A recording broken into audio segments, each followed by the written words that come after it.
whatever we talk to them, is a truth. Yes, ma'am. Reality put up in a very good way, not bluntly, no, you are going to die within 1 month, nothing can be done, nothing like that, and we try to get answer from them only. Like, what do you think about your disease? Have you heard about cancer? Have any of your friend had cancer? How it happened and how he behaved with him? What do you think about your problem? If he has some misconception, a myth about his disease, we try to correct that, right? So it is a reality approach, always telling the truth, not hiding anything from the patient and caregiver, and patient's autonomy. Whatever patient wants to know, we tell them very really. If patient feels that no, I don't want to know about anything about my disease or anything, you tell my wife only. Whatever decision she takes, it is fine. Then it is also fine. We talk to wife, and whatever her questions are there, whatever her issues are there, whatever her anxiety and confusion is there, we address them. So telling truth and reality is the basic thing of about communication with these patients.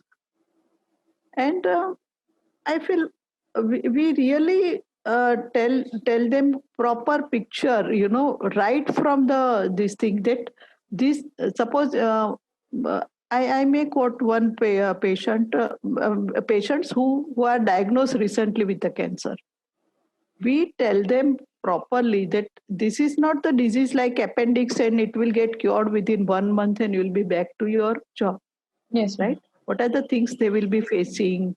What are the types of treatment? What are the side effects? And also things it should be told in elaboration, and all their problems, like such small problem like son is having exam or beti ki shadi hai, how can I undergo surgery or how can I start chemotherapy, my daughter is likely to undergo getting married.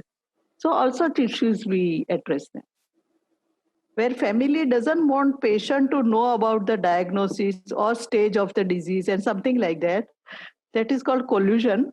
Then we try to find out what is the reason for the collusion. Sometimes, most of the time, patient caregiver is worried about patient's emotional reactions and all such things. That's why they don't want to tell the patient.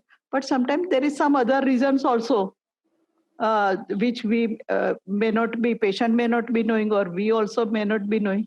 So we try to explore why they don't want to tell them.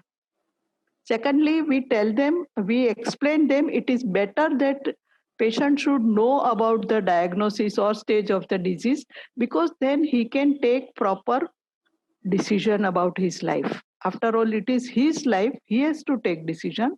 So if he knows about his disease and stage of the disease, he can take proper decision of the whatever life is remaining.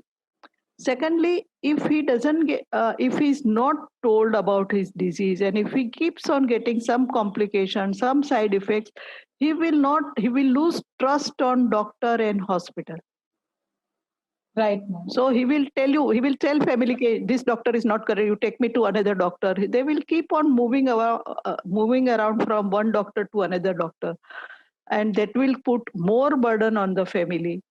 So we explain the family all these pros and cons about breaking the collusion, and and we tell them that we will tell the patient slowly in a proper way with your permission. Only if you permit, then only we'll do it. And even patient's autonomy means patient's decision that if he wants to know about the disease, then we tell the patient.